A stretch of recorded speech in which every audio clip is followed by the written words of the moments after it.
together with many others, I helped organise and publicise Britain's first ever Gay Pride Parade, which took place in London in 1972.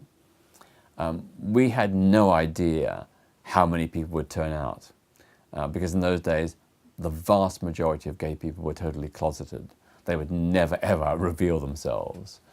But in the end, we got nearly 1,000 people, maybe 700, 800, 1,000 people, to march. And we did march. It was a joyful carnival parade, but the police attitude was very, very hostile. There was almost one police officer for every marcher, and they hemmed us in. A lot of the officers made abusive, homophobic remarks. They treated us like criminals, which of course we still were. Although there had been a partial decriminalisation of male homosexuality in England and Wales in 1967, it was very, very limited. Most aspects of gay male life remained criminalised. But we marched anyway, and it was very interesting, the reaction of passers-by and people in the street. About 1/3 were hostile.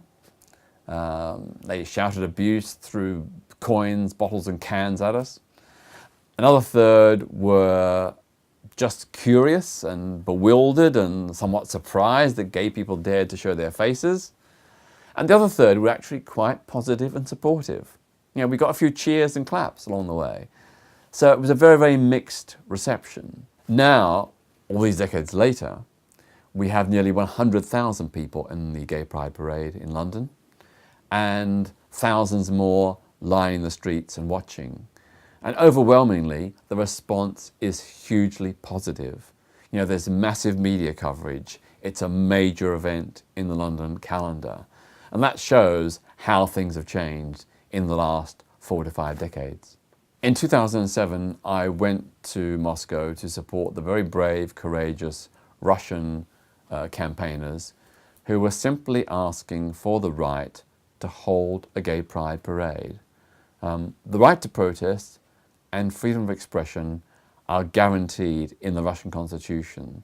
So what they were asking for was perfectly lawful. But there was great hostility, and indeed the Moscow mayor banned the Gay Pride Parade, and when we turned up to participate, we were immediately arrested, and some of us actually quite badly beaten by neo-Nazis. I was almost knocked unconscious while the Moscow City Police stood by and watched. And when I was almost losing consciousness, I was then arrested while my attackers were allowed to walk free.